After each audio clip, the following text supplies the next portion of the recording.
My name's Tracy Smith. I was born and raised in Kalamazoo, Michigan. In 1998, I attended the South by Southwest Film Festival in Austin, Texas. And at a promotional side event at a local coffee house, I saw a showcase featuring some of the most talented performance poets in the country. Afterwards, I returned home and founded the Kalamazoo Poetry Slam. Now, almost 25 years later, for the sake of history, for the sake of nostalgia, and for some of the incredibly talented people we've lost along the way, I give you, dear listener, the Kazoo Poetry Slamcast.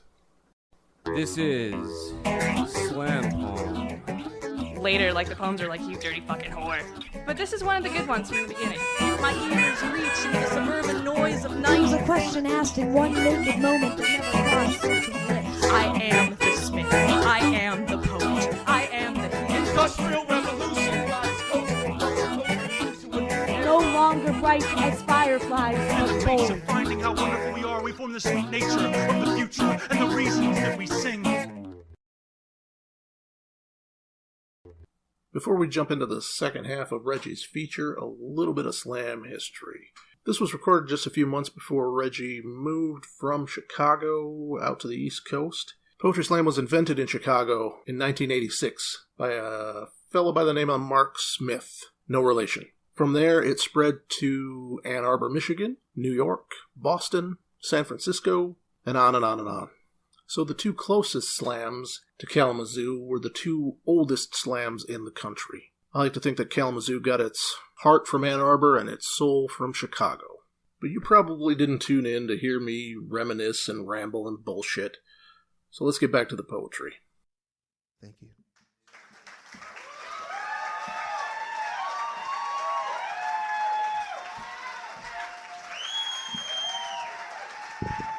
Make some noise!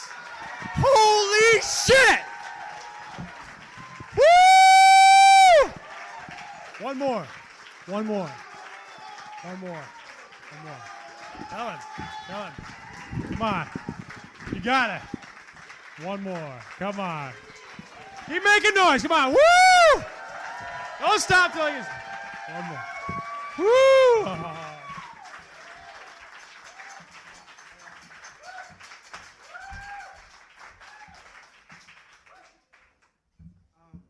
Thank you.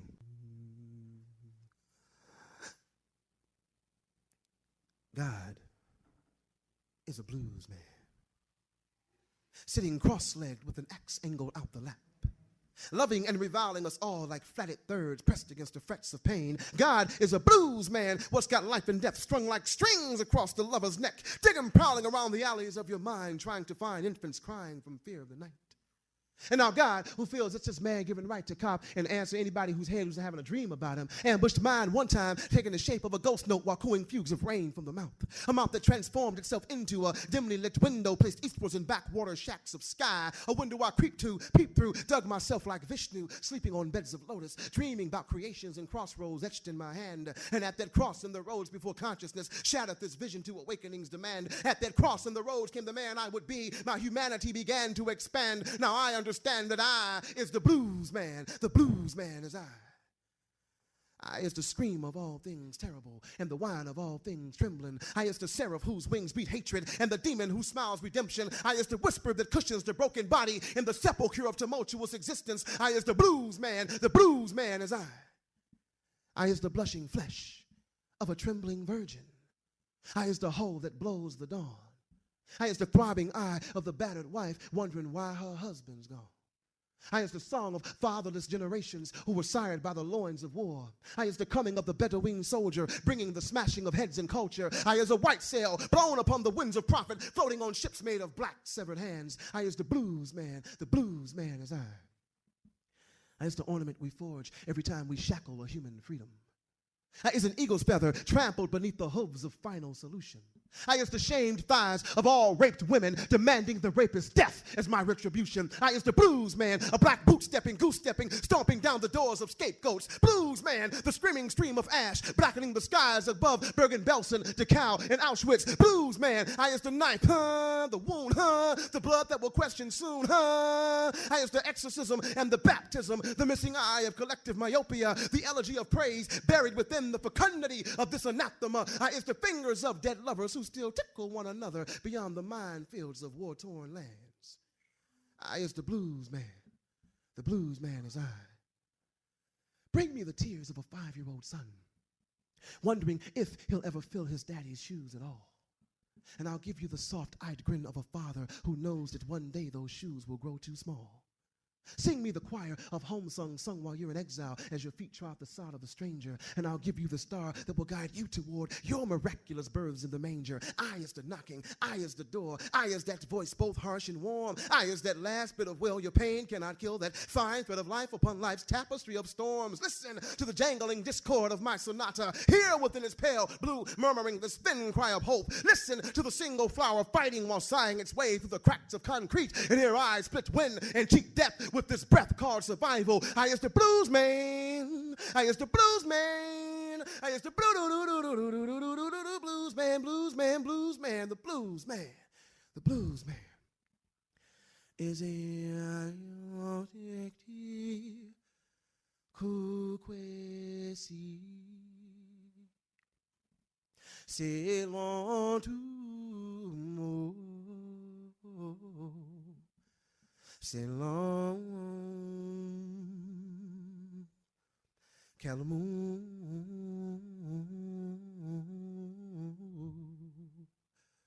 and yame bidi bibo suru na mamensa,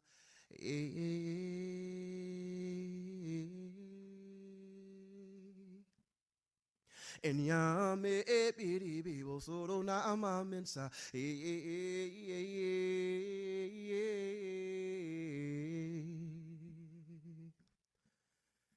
Shalom. Amen. Selah.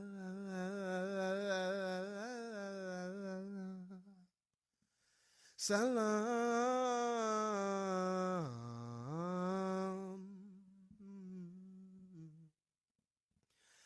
Ashe.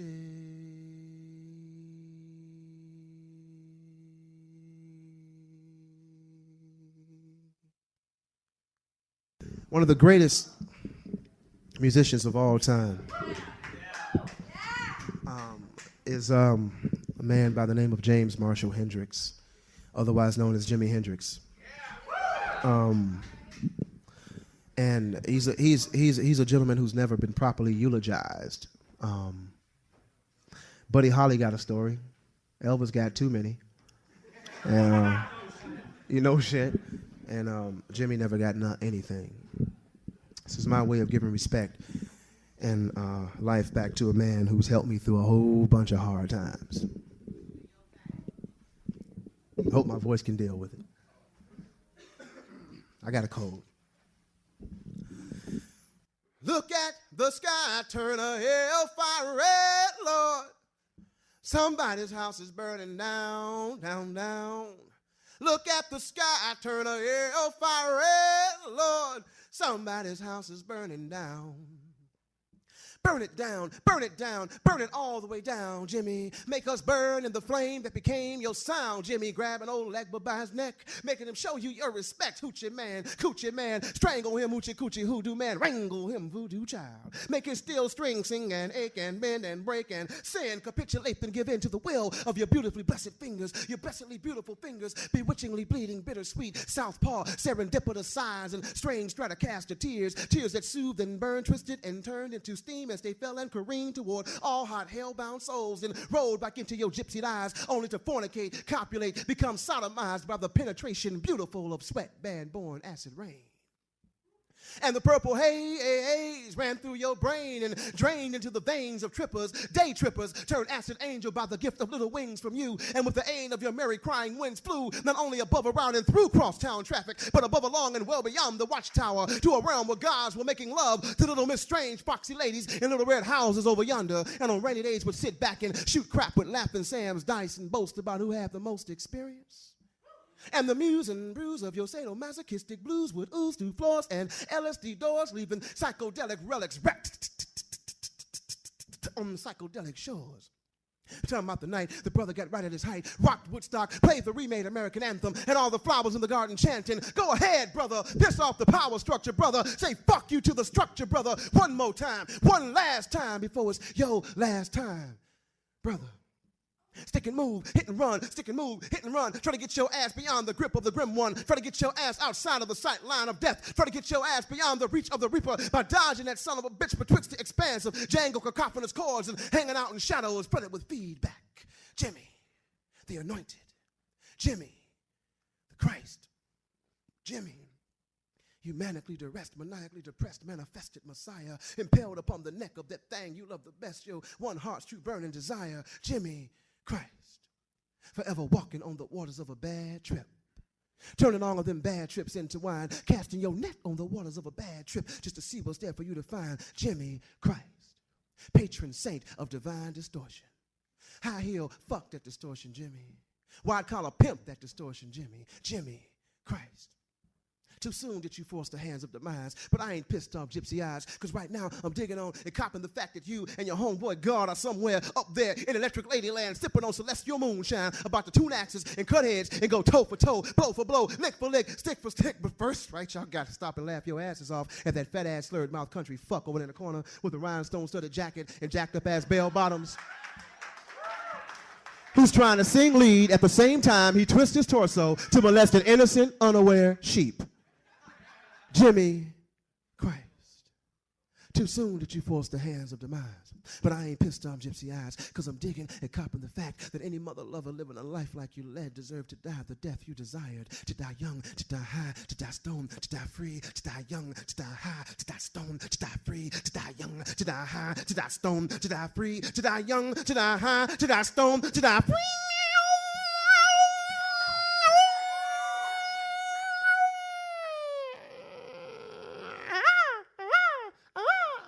I just wanted one time, just one time, to stand next to your fire. Peace, y'all.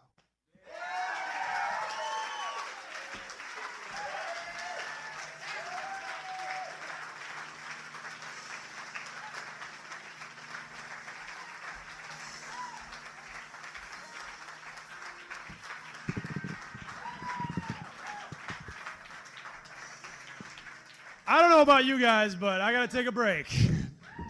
Take a 5-minute break and we'll come back with a slam, y'all. Woo! Judges, we've got 7 performers. We got a whole ton of people. We got 7 slammers who really don't like the fact that they have to follow Reggie Gibson. I'll tell you that right now. All right. Judges, you must score. Actually, slammers, here, I'll start with those guys. You must perform a poem of 3 minutes or under with no props, no costumes, nothing else, no animals, no weirdness. Weirdness. Well, Phil breaks the weirdness rule. No, you cannot get naked. No nakedness. Save that for the party. All right, judges, you must score the poem between 0 and 10. 0 being the worst possible heinous piece of shit you have ever seen in your entire life. Or a 10, which would be anything that Reggie Gibson did tonight, or something that just is amazing, out of control, out of this world, automatic, spontaneous audience orgasm. Do not be influenced by the crowd or the performers. Now, you've heard this before. Crowd? Yeah. Well, yeah, influenced by the performers, but, don't be bribed by them or whatever. All right, crowd, your job is to influence the judges in any way you can. Bribe them, yell at them, scream at them, all that kind of neat stuff. Especially bribe. All right. And Dawn is the scorekeeper. All right, what do we know about our judges? Nothing. Okay, I will. Chris Johnson is a bad mother. Shut your mouth.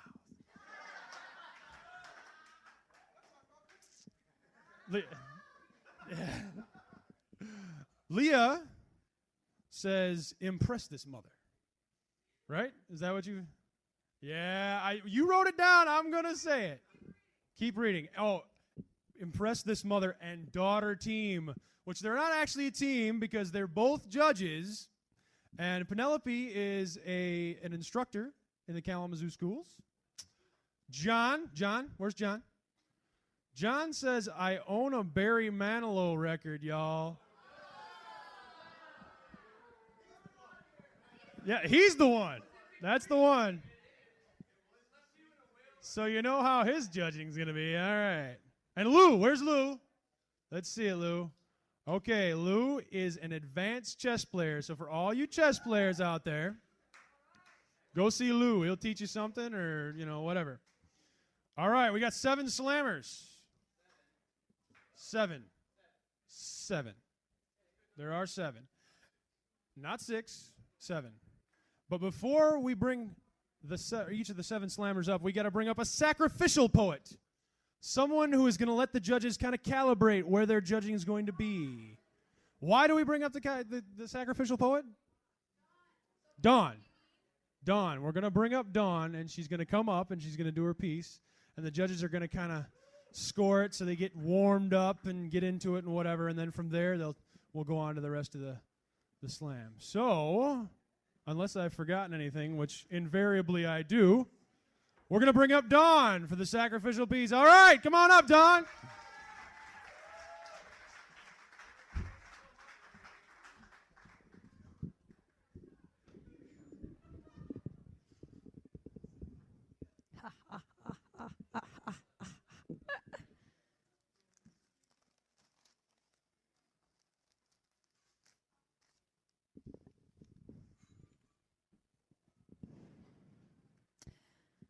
My grandmother used to jitterbug in the 40s, started brawls over my grandfather in bars with women. Worked in a pickle factory and rolled her own cigarettes. She tells me about trips to find the perfect steak, back of a 1942 Harley, California, Grand Canyon, Yellowstone, across the U.S. and back again. And one day, up in the UP, my grandfather turned around, decided not to drive any farther, put the car in reverse, and headed home. No explanation, end of vacation, no more adventures, said goodbye to road trips and gave in to the propaganda of the 50s nuclear family. And I realized that I have no idea what he did past tales of a 20-something couple through the Depression and into the promise of an improved lifestyle with a car and a yard, a tree, and a dog. But the dog was a black cat named Salem, and the shiny black Grand Prix my grandfather brought home when I was 8 outlived him. The tree I spent my childhood climbing died.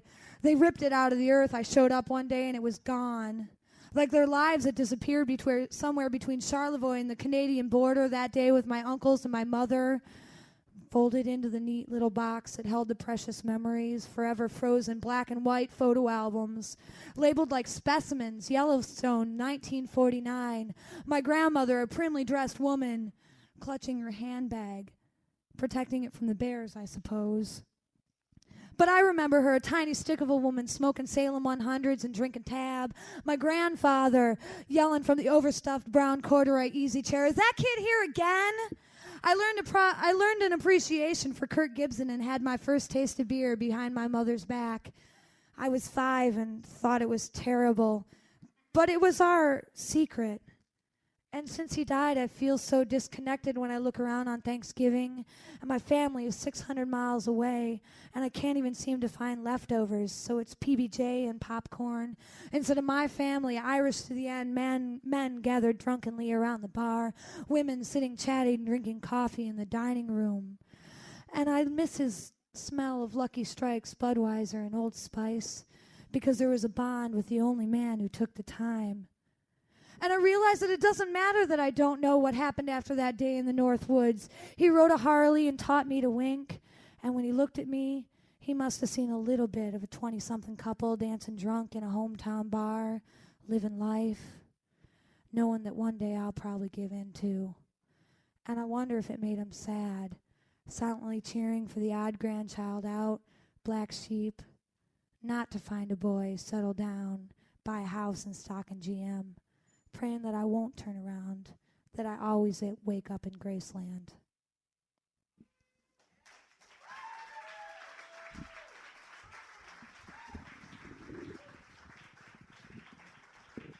All right, judges. What'd you think? Hold them up. We got 1, 2, 3, 4, 5. We got a 6.8, a 7.8, an 8, an 8.5, and an 8.5 for Dawn. All right. Applaud the poet, not the scores, guys. Come on. I should have told you guys a long time ago. We've got chat books from a few of the poets that you've heard tonight over here on the pool table. So if you're interested in any of them, I'm not sure which ones they are. Did you bring any chat books? Or? Okay. Reggie's got some chat books too, so if you're interested in grabbing some of Reggie's chat books, or if we run out, he can take orders. And I'm going to get one, that's for sure. All right. A 24.3 for Dawn.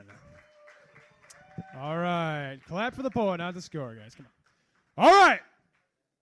Now it's time. Our first poet in the slam is Lindsay Kelly. Come on up, Lindsay.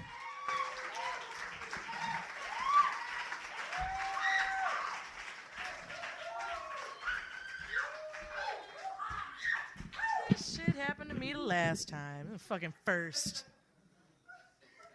All right. Shake it off.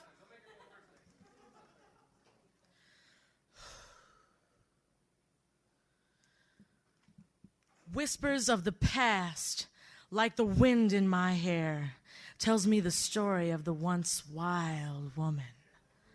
La Loba and the bones of wolves upon her back trudge to the cave of resurrection.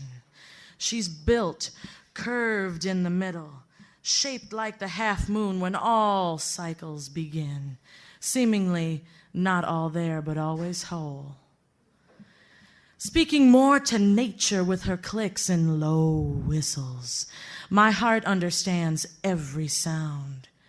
She carries the bones from death place to death place until the skeleton can be considered whole, and there, surrounded by the cave walls that tell every woman's story, she lights a fire and sings a tune, a song that sets my soul aflame. And the bones start dancing, and they start dancing. And then they take off running down the hill and out into the earth. And the bones change, and they break, and they sense the world around them staying the same. And that howling wolf starts to flesh and starts to fur, and then that howling wolf becomes a wild woman. And they're one and the same. She don't never thank La Loba, and she always hears that song that will save her from the boy who hurts and lies and the boy who cries wolf. She is beautiful and proud. She is strong and fierce.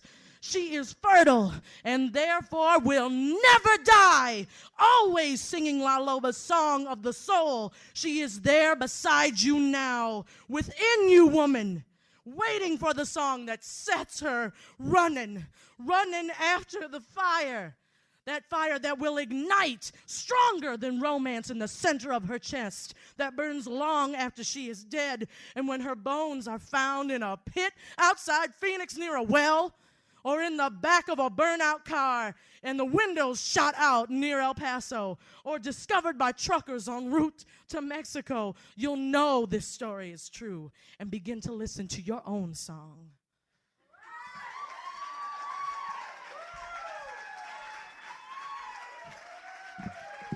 All right.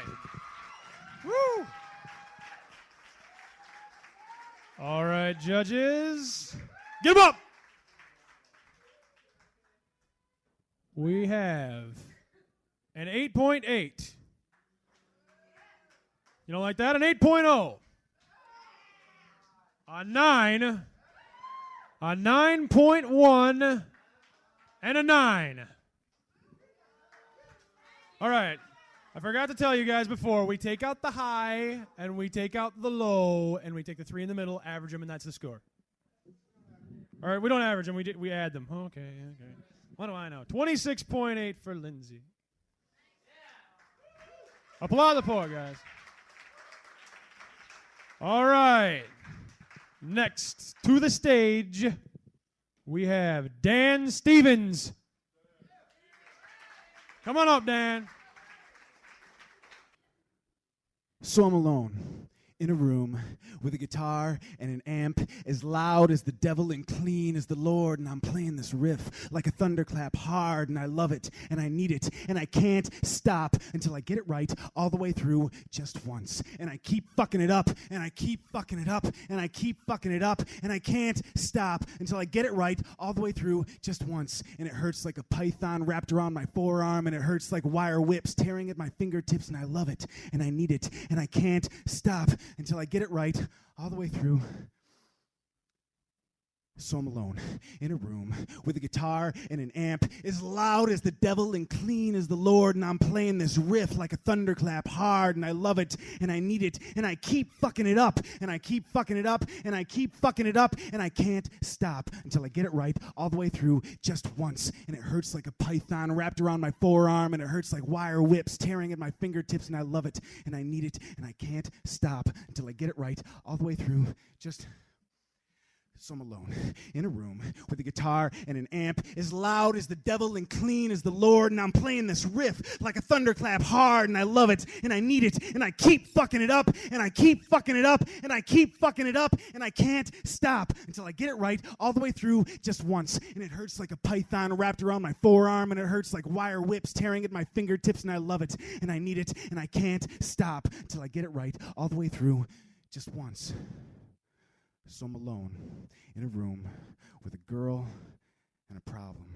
As dark as midnight and clear as a song, and I'm trying to help like a matador tries, and I love her and I need her, and I keep fucking it up and I keep fucking it up and I keep fucking it up, and I can't stop until I get it right all the way through just once, and it hurts like a daydream running from my memory, and it hurts like my vanity pulls me towards insanity, and I love her and I need her, and I can't stop until I get it right all the way through just once.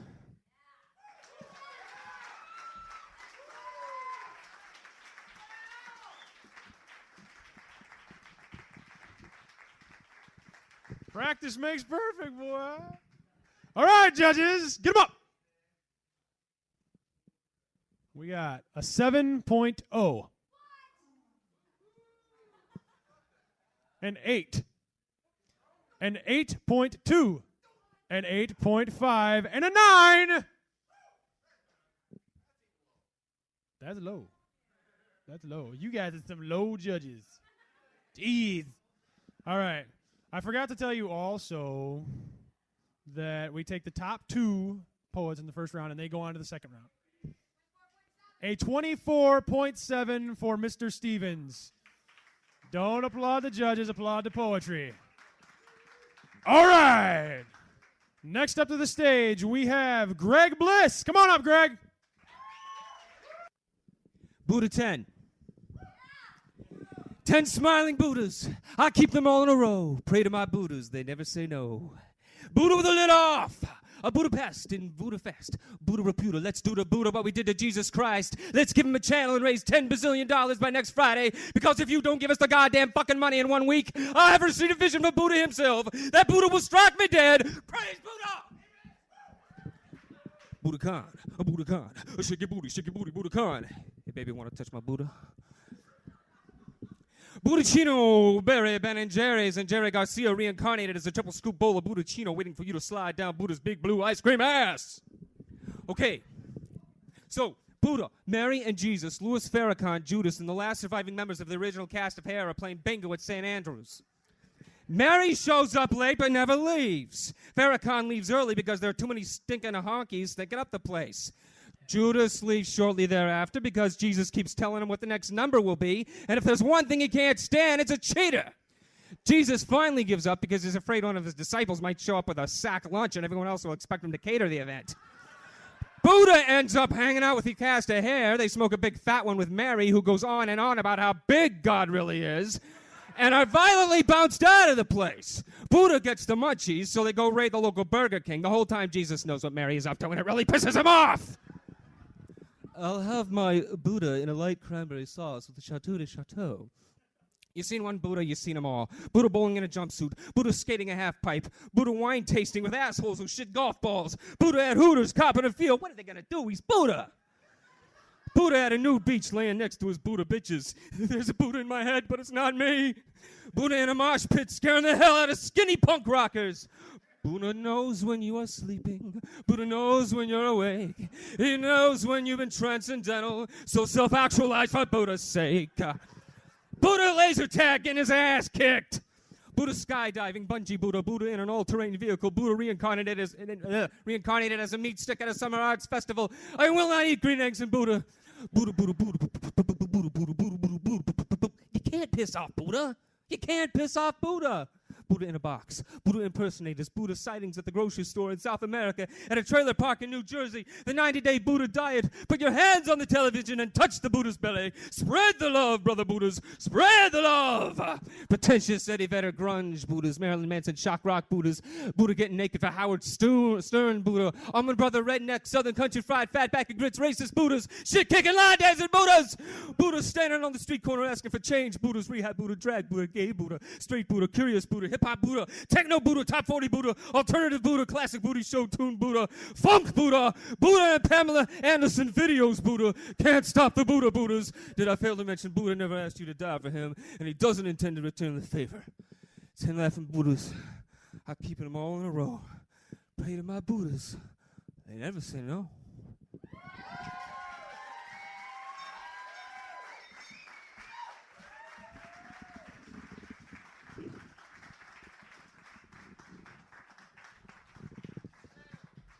I can convert. All right, judges. 7.8? That's what it says. 8.5, 9.5, and a 9.5. And a 10. Don't forget the 10. Sorry, Chris. Okay, and she takes out the high, she takes out the low. And we get a 27.5. The highest scores so far in this round. All right. The stage beckons. Miss Beth Bulmer, come on up. Outside Memphis, tarnished suspension rails lean like rusty roller coaster tracks. Reminds me of the silver, rivet-studded Tycho Bridge and Castle set each time we cross the Mississippi in and out of Arkansas like a jack-in-the-box. He points to the pyramid on the Memphis skyline and says, I don't like crossing these bridges. Shingled sharecroppers' shacks on Highway 64, blankets tacked over doorways, their rigid tin roofs patched with black tile, thin wood, and plastic thatched carpet, knee-deep in peanut fields and unplucked cotton, broken semi-trucks and busted glass cloaked in dust of the ex-gas station, school bus graveyard, combine junkyard, scrap metal farm tools left to rot, buildings nailed shut or padlocked. People live in this landfill, moving through these streets in slow motion. No rush to get there, they've been nowhere before. Across the road, a wooden wall has burst a splinter bouquet into full bloom in full view of the floorboards. Aluminum-rimmed hollow homes stand on crooked legs, bony window panes and hand-painted weather-faded signs run through by the coal train. 72 stalled cars. He sees Aunt Sill's house, her typical peeled pickets, fat, scabby ankles and eyes, the shade of faded denim, worn to the skin and frayed, streaked with bare white threads, said she'd stay in that house till God himself crunched it down on her head. Uncle Russell still works the fields, his hands like amber hinges, bent and bleeding rust in the wheat-colored creases. This town is built on low ground, These lives, this country caving down around the antique trash heaps that have somehow survived. We'll build over these people in 20 years. You and I will pretend they never existed with their dirt floors and their clay roads and every other building, a church, a vinyl banner declaring, Christ lives here. No harm here. Nothing broken here. But I hear no choir. I see no saints.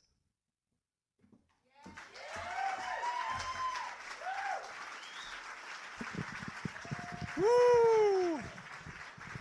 All right. Judges. We got an 8.7, an 8.0, an 8.9, a 9.2, and a 9 3/4. What's a 9 3/4? A 9 point? What is it? A 9.7. Or 9 point, yeah. It's a 9.8. Well, throw it out. Fine. Okay. We encourage decimal points so you don't confuse the stupid host. Okay. What do we got? Calculators and poets, man. Oh.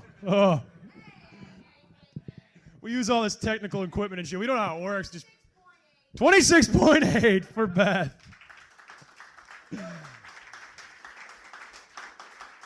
All right. And next onto the stage, we have Mr. Philip Miller.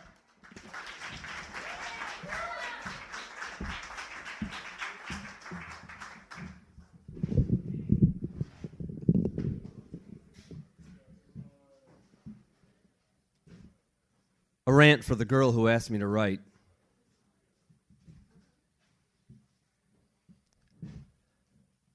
I dance, naked, still, and alone in the stance of the assumed position against the shower's tile, dripping with the universal solvent and wishing it was washing out the toxin of spirit that fills my brain like the city street grime fills my pores.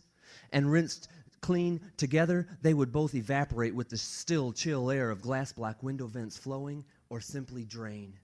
Taking the pain that alters my brain and makes it inside out with knowledge of gloom like impending. Okay, judges. 1, 2, 3, 4. All right, we have an 8.6. Ooh, a 9.0, a 9.5, a 9.6, and a 9.8. All right. Here is Reggie's chat book. We've only got about 5 more of them left because I just bought one. 4 more left. And I'm sure he would gladly sign. Yep. He would gladly sign one for you. And they're $7? $7 a piece. Okay, $7 a piece. And go grab one quick before they're gone. A 28.1 for Philip. All right. Next up, we have Steven. Come on up, Steven.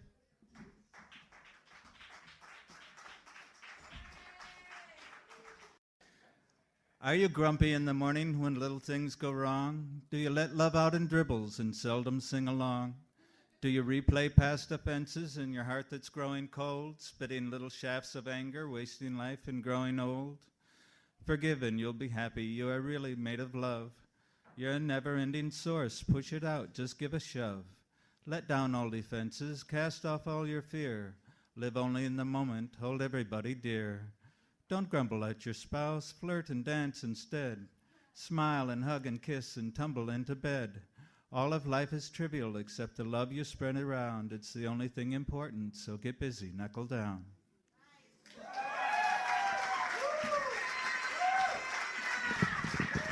All right, hell yeah. All right, judges. You're not going to like this. All right, we got a 6.5. out of John. Who's helping you to your cars tonight, huh? 7.9, 8.3, 8.5, and an 8.9. All right. Yeah, give it up for Steven. To my knowledge, have you been here before? Steven, have you been down here before? This is your first time down here and you got up and slammed? That's awesome. Come on, guys. All right.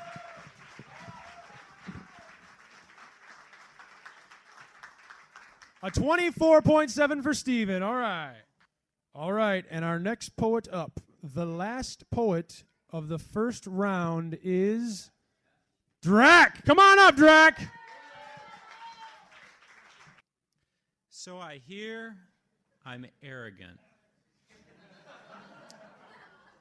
A bit of casual gossip, yet it sticks in my craw. For I'd always thought that arrogance assumed a big ego, a strapping, healthy bull ego. So how come I have trouble believing that anything I say or do is ever good enough? I've managed to fight my way up to okay. Sometimes it's even good. Yet the voice in my head deflects every compliment while focusing on my faults. Some alien bestride my frontal lobes that catches every negative, hugs it, sucks out the black blood, and saves all the bones and shells. Is it arrogant to still harbor a child mind that wants to share what I've learned? Is it arrogant to offer up constructive criticism so that others only have to repeat my myriad mistakes if they really want to? Is it arrogant to keep writing even though I've not yet made a professional sale? Or even though I don't have a degree? Why does it always feel like there are so many people doing everything I've ever tried so much better than I can? In short, if I'm so arrogant, where the hell is my self-confidence? Why is my main emotion before, during, and after every performance fear? I give myself pep talks. I tell myself I can do this and do it well. Yet I'm still always amazed if I don't totally fuck it up. I fear to speak what I feel is true, and I fear the fallout because you really can't please everybody, and some of us have trouble pleasing anybody. I fear that I will succumb to the allure of bullshit and write for effect rather than from the heart. I fear more than any of these to keep silent and hold in anger, for I've known the cost of that. Please, you gossips, get it right. Anger is not pronounced arrogance. I'll cop to the one.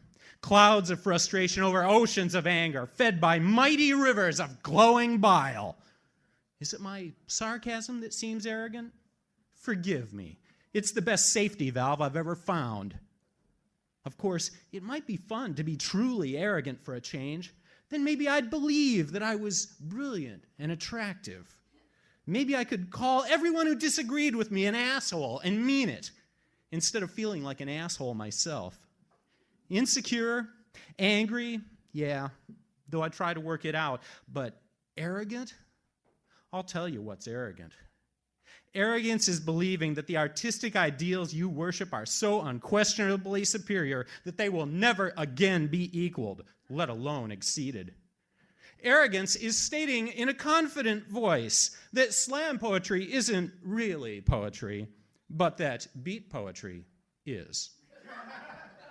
Arrogance is warping young artists to mimic your philosophy before giving them the rubber stamp of approval. Arrogance is calling a bit of free verse a sonnet, when the closest it's ever come to 14 lines of iambic pentameter in any language was to bookmark one of Shakespeare's plays. Arrogance is calling someone unread because they haven't read the books which you think they should have.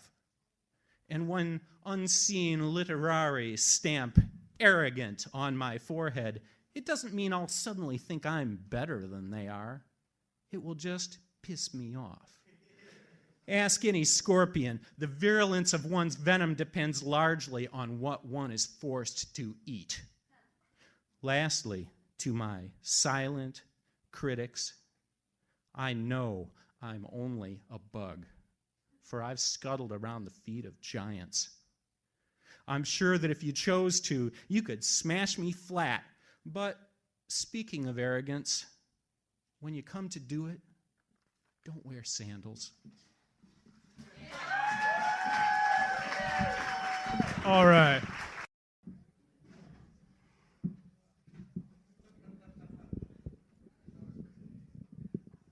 Walking down to Aaron's tonight from the train station for the before party. Watching Kalamazoo go by on the streets. And looking at the traffic signs and stopping at the intersections. I'm starting to feel like we must be trying to sell something. Because I'm thinking that we're standing at some sort of a crossroads, the Species crossroads maybe, on the really big street corner, and we're looking at the Don't Walk Red Hand sign, waiting for the walking man, looking at the red hand, seeking a Messiah with a new plan to follow his work forward into present reality, demands to know who will continue to work. The red hand is gone, and the walking man walks on. He walked past the summer of love as a 10-year displaced jive boy, lost in the dust of a rural poor childhood, lost in the dust of a 5-sibling follow-the-model leader life is church, lost in the dust of mom. She say, that boy's the runaway I gotta go look for. Weaned on the asparagus, green bean, and potato rural roads, greened on the small city industrial THC ghetto streets, hardened on the big city back alley junk man sidewalks, and released on the just down the dune day job trails to the spirit of the lake. He walked past the only in it for the party, too young to be consciousness-raising hippie high schoolers. He walked past Richard Nixon, Jimmy Carter, Reagan, Bush, and all that. Bill walked out of the ashes of 3-minute classroom silence for M.L. King and Malcolm, JFK and his brother. Walked past a media that never knew who Malcolm was. He walked past the Bay of Pigs and the dock of the bay, the wink of a girl and a roll in the hay, the million-man march in white shirts with stars, the sense of the times, and all these damn rhymes. He walked past the beamers, the screamers, the trippers, the daydreamers, the fiscal and the farcical, the monkeys and the marsupials, the fake-outs, the freaks, and the facials. He walked past leisure suits and bell-bottom knits, ultra suede and crushed velvet, black velvet, paintings of Elvis on velvet, and the Velvet Underground. He walked past funk and punk, discos and demos, new wave and old school, the cool school, and the new fool on the hill. He walked past post-early warning signs of a new millennium, looking for no meaning out of an arbitrary matrix of mathematics to define the experience of killing a time that is internally dying already, eternally human conscious heavy. He walked past societal convictions and standard conventions, comedic depictions of macabre reflections, intelligent mind-numbing profane intentions, indicate to civilized obvious society's gone to hell in a handbasket with no fucking clue they enjoyed the ride. He walked past the Bible, Buddha, Tao, and Darwin. He walked past Descartes, Camus, Kant, and Kerouac. He walked past the Beatles, the Kinks, the King, and you too. He walked past the frills and the trills and all of the twirls, walked up to the ninth girl, saw in her eyes the range of heroes that he might ever be, and said, please, may I kiss you? He walked the walk. He walked the beat. He walked the walk past the feet to keep his spirit neat, found a treat to eat, left the meat, sailed twice on Wellfleet, walked his ass into this bar, pulled a seat, kicked his feet, lied that life is sweet, and said, when I'm gone, sprinkle my ashes over the peat where I can feel the heat and feed the wheat and become the walking man. Walking past the red hand, walking out of the ashes of a man's plan, walking into present reality, demands to know who will continue to be the walking man. Thank you.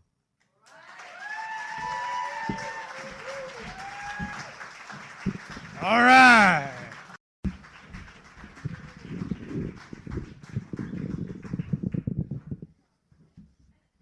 I just finished this an hour ago, so it might suck. I know. That's the beauty of it. That's the beauty. Okay, this is called The Replacement Poets. The replacement poets are poised like ninja mannequins, launching from used bookstore display windows, clicking off the seismic activity of all you east side ass-slapping backsliders scarfing down the usual pâté de foie. And they have had it up to their gills with variations on junior high incarnations of Burroughs, Ginsberg, and Bukowski, slip-sliding their jiggy tongues to the warped vinyl scratchings of an overplayed platinum triple set. The replacement poets are invading your specialty diva supermall coliseums, their paws stuffed with credit applications and insulated Starbucks coffee mugs full to the brim with boiling irony.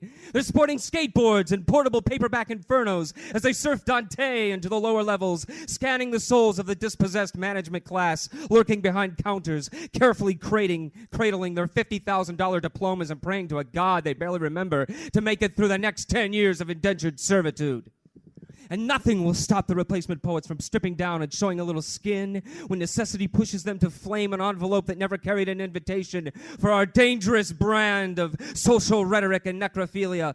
Listen, you fine young cannibals. We have been raised with a living dead. We have gummed the crumbs from the seat of the scornful. We have been hog-tied and dragged down this grateful fish phony express. We are wind-blown dust without our day in court, while entertainment tonight plays one more prostate-pumping tribute to John Lennon. And the replacement poets know that these are not our heroes, but rather itchy icons that have been foisted upon us, praying we never rise above their planned community's mutual level of mediocrity to create heroes of our own. Because this time the replacement poets are angry young women rallying for an estrogen-rich feminism, spanky hot poet bitches shaking their laughing tatas at your predictable 6-inch shock-ons, thigh-locking young gay professionals and fag-hag posers, extorting their Babylon revisited, exploiting an overpriced unisex strap-on status to void the benefit of culture or taste. Now the replacement poets are logging on to their finest hour, pumping out a new paradigm and enough hubris to bury the long line of walking wounded that have played us for marionettes until in a final act we are sowing our fields with dragon's teeth, invoking an army of undead to erupt from the mud, these Gogs and Magogs of duplicity, armed with angry haiku and a contempt for prime time's legions of stereotypes, rewriting history into a Bogosian monologue, ripped on epidrine, plotting the future through a wormhole in your sorry space-time to be continued continuum, pissing on the prime directive, a horde of Bonnie and Clydes and Jesse James on PCP, kicking down the swinging saloon doors of academic impotence. Now the replacement poets are squatting like cats on hot tin roofs, yowling for that long hot summer. There are barns for the burning, and rich men's daughters to be taken, and the lynch mob will be storming the plantation looking for niggers to be hanging, and you are that nigger boy.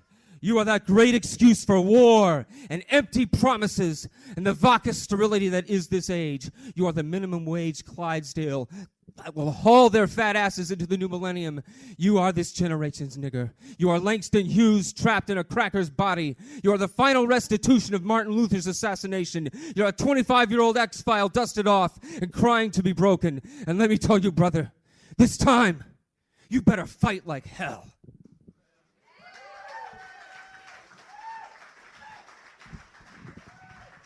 All right. This was one of the better slams I've seen. Everybody was just like so damn good.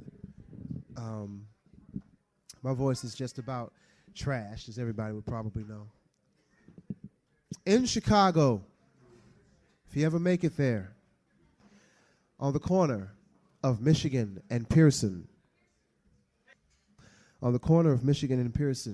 there's a Borders bookstore. You will see a gentleman playing a violin. My daughter, Jamila, and I frequent that bookstore. And every time I walk past this cat, he was playing the same refrain. Now, as an artist and as a human being, when you really hear the same thing playing over and over and over to you again, you're supposed to do something about that. Walked up to him and had a conversation with him and found out some details of his life, which were quite similar to some details in my life about women who we've loved. And then my mind did this sort of intertextuality thing where a friend of mine, I remembered her, she's speaking about her grandfather who had come from someplace in the Mediterranean basin, and the things that had happened with her grandmother and him. And this is a piece based upon that refrain. My daughter and I couldn't believe that people were walking past this guy. You know, I mean, here it is, this gentleman in the middle of one of the busiest corners in the busiest country in the world. And he's weaving with this little instrument of wood and string a beautiful, beautiful tapestry of song in the midst of all of this concrete and glass and steel, and nobody's paying him any attention, you know. But I heard him. It's called Rosita May. Forgive my voice. Rosita May,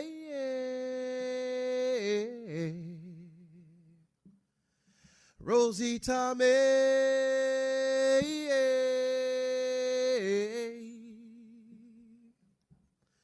Each day I play my violin as though it's you I'm kissing. For in the music of its strings, your voice is oh so near. These people pass me every day, not knowing that their souls are missing. They nod their heads, they drop their coins, they do not hear. Rosita May.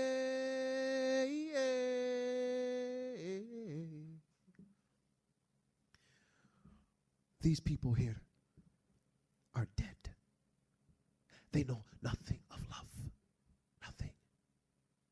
Each day, I watch them as they drag their soulless corpses up and down these lifeless avenues, looking to the cracks in the sidewalk, seeking a reason for their existence, or staring to the tops of their buildings, seeking a reason to live.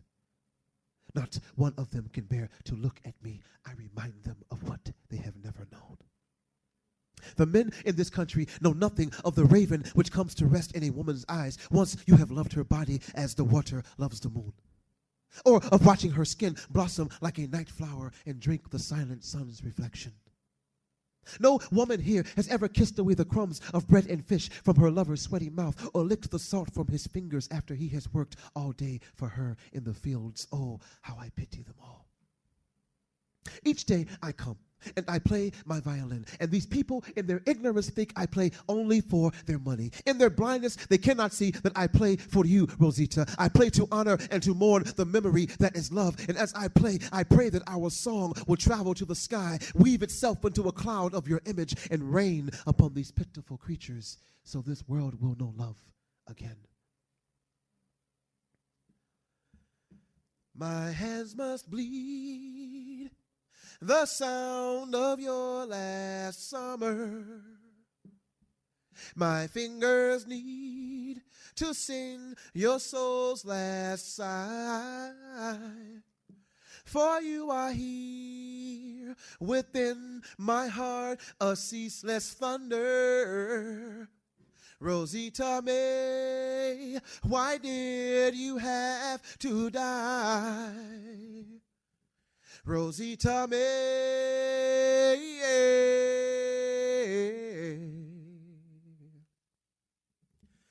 So long has it been since the sickness has claimed you, my apple, and I have never allowed myself to love another.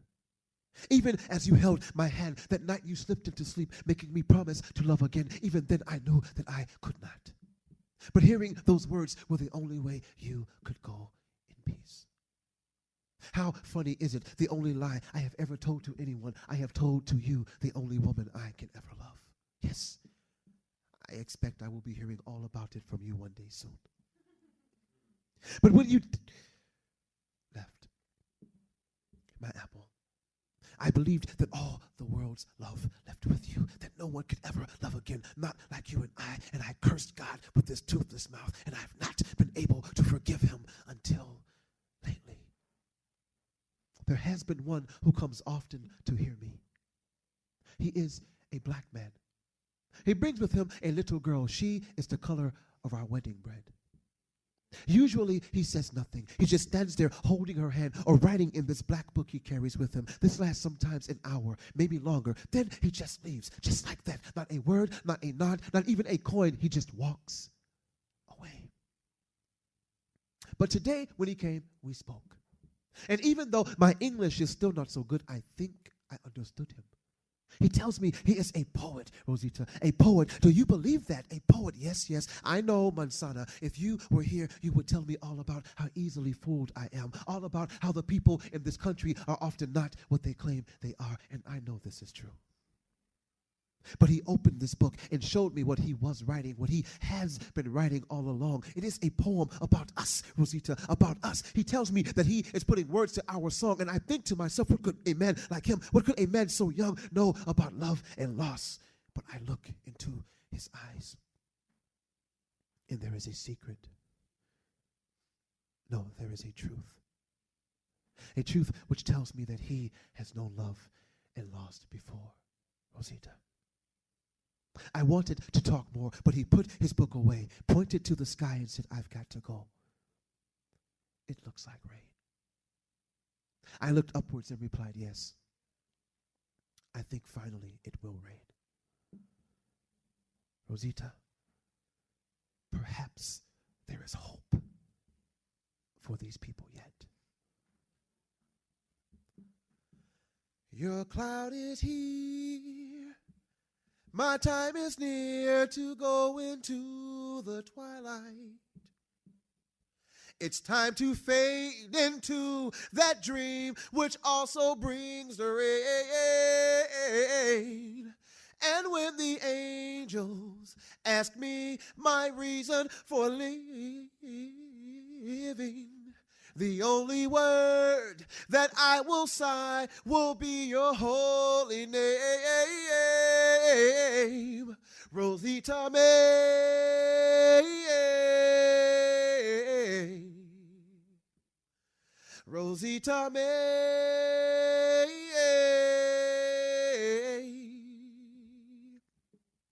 Rosita May.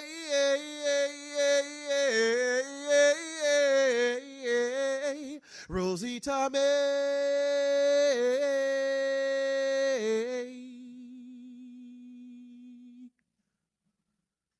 Thank you.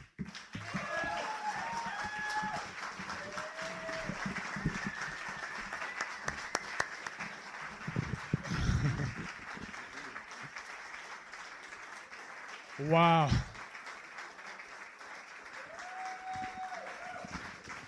Give it up for Reggie Gibson. Woo!